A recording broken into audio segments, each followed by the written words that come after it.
CEO के पास इतना पैसा था कि उसे शादी के लिए कोई लड़की नहीं मिल रही थी, इसलिए उसने भिखारी का रूप बना लिया और गांव में भीख मांगने चला गया। वह ऐसी सुंदर और अच्छे दिल वाली लड़की ढूंढना चाहता था जिसे वह अपने माता पिता से मिलवा सके। कई दिनों तक लोग उसे देखते रहे, लेकिन किसी ने उसकी मदद नहीं की। यहाँ तक कि उसके बचपन के दोस्त भी उसे देखकर दूसरी तरफ चले गए। जब उसे लगा कि अब कोई उम्मीद नहीं बची, तभी एक लड़की वहां से गुजरी।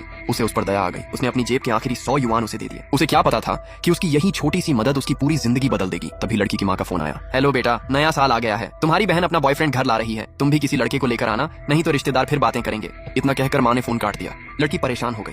उसने सामने खड़े उस आदमी से कहा, क्या तुम कुछ दिनों के लिए मेरे नकली बॉयफ्रेंड बनोगे? वह बोला, नकली बॉयफ्रेंड? लड़की ने कहा, मेरी माँ रोज शादी के लिए कहती रहती है। उन्होंने कहा है कि इस बार बॉयफ्रेंड को घर लेकर आना, लेकिन मेरा कभी कोई बॉयफ्रेंड नहीं रहा। मैं कहाँ से लाऊं? तुम्हारे कपड़े गंदे हैं, लेकिन चेहरा अच्छा है, तुम्हें साफ कपड़े पहना दूंगी तो सब मान लेंगे। अगर तुम मान जाओ तो मैं तुम्हें पैसे भी दूंगी। वह बोला, कितने पैसे? लड़की ने कहा, मजदूरी जितने, 200 युआन रोज, पूरे एक हफ्ते के 1400 युआन। वह मुस्कुराया। इतने पैसे, अच्छा खाना और आराम भी मिलेगा, मैं तैयार हूँ। लड़की बोली, कल मेरी माँ का 50वां जन्मदिन है, पहले तुम्हें नहला दूंगी, नए कपड़े दिलाऊंगी और कुछ गिफ्ट भी खरीदेंगे। नए कपड़े पहनने के बाद लड़की उसे देखकर हैरान रह गई। वाह, तुम तो बहुत अच्छे लग रहे हो। वह हंसकर बोला, तो एक किस मिल सकती है? लड़की तुरंत बोली, बिल्कुल नहीं, हम सिर्फ नकली बॉयफ्रेंड गर्लफ्रेंड हैं। वो बोला, अगर असली बन जाएं तो? लड़की मुस्कुराकर बोली, मुझे तो सिर्फ फ्यूचर ग्रुप के चेयरमैन पसंद है। 18 साल में टॉप कॉलेज, 22 साल में अपनी कार बनाई और 25 साल में कंपनी को बहुत बड़ा बना दिया। दुनिया उन्हें कार गॉड कहती है, वही मेरे सपनों के राजकुमार हैं। वो बोला, ठीक है, मैं सिर्फ तुम्हारा नकली बॉयफ्रेंड बनकर रहूंगा। लड़की बोली, और कोई गलत सोच मत रखना, नहीं तो ये काम भी खत्म। वो बोला, ठीक है, कम से कम हाथ तो पकड़ सकते हैं। लड़की ने हाँ कर दी। फिर वह गिफ्ट खरीदने चली गई। उधर आदमी ने अपने लोगों को फोन किया, कल सुबह तांग परिवार के घर 50 लाख युआन का जन्मदिन का गिफ्ट पहुंचा देना। फिर लड़की ने उसे समझाया, मेरे घर जाकर यह मत कहना कि तुम भिखारी हो, कहना कि तुम्हारे पापा की कंपनी है और तुम अपना काम करते हो, साल का कुछ लाख कमा लेते हो। वो बोला, झूठ बोलना ठीक है? लड़की बोली, नए साल के बाद हम अलग हो जाएंगे, कोई सच नहीं जान पाएगा, मेरी माँ को बस लोगों के सामने इज्जत चाहिए। अगले दिन दोनों लड़की के घर पहुंचे।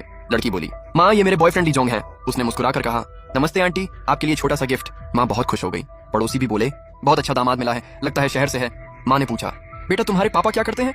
वो बोला, मेरे पापा की फैक्ट्री है, मम्मी घर पर रहती हैं, शॉपिंग करती हैं और दोस्तों के साथ समय बिताती हैं। सब लोग हैरान रह गए। तभी एक लड़का आया।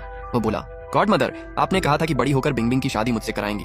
माँ बोली, मैंने कहा था, लेकिन बिंग बिंग तुम्हें पसंद नहीं करती। वो लड़का बोला, इसमें मुझसे ज्यादा क्या है? लड़की बोली, ये शहर से है, इनके पापा की फैक्ट्री है, तुमसे तो अच्छे ही हैं। तभी उस लड़के ने कहा, झूठ मत बोलो, मैंने तुम दोनों को 3 व्हीलर से आते देखा है, अगर इतना अमीर है तो अपनी कार से क्यों नहीं आया? लड़की घबरा गई। तभी आदमी बोला, हमारे घर में सिर्फ 3 कार हैं, एक पापा चलाते हैं, एक मम्मी और तीसरी मेरी बहन ले गई। सबने उसकी बात मान ली। फिर उसने कहा, असल में हमारी फैक्ट्री कार बनाती है, हमारी कंपनी का नाम लाओसिला है, हमारे पास हजारों कारें हैं। सब लोग चौंक गए, लेकिन वही लड़का हंसने लगा। वो बोला, बहुत बड़ा झूठ बोल रहे हो, लाओसिला तो फ्यूचर ग्रुप की कंपनी है, उसे कार गॉड ने बनाया है, तुम कैसे कह सकते हो कि वह तुम्हारी है? इतने में बाहर शोर होने लगा।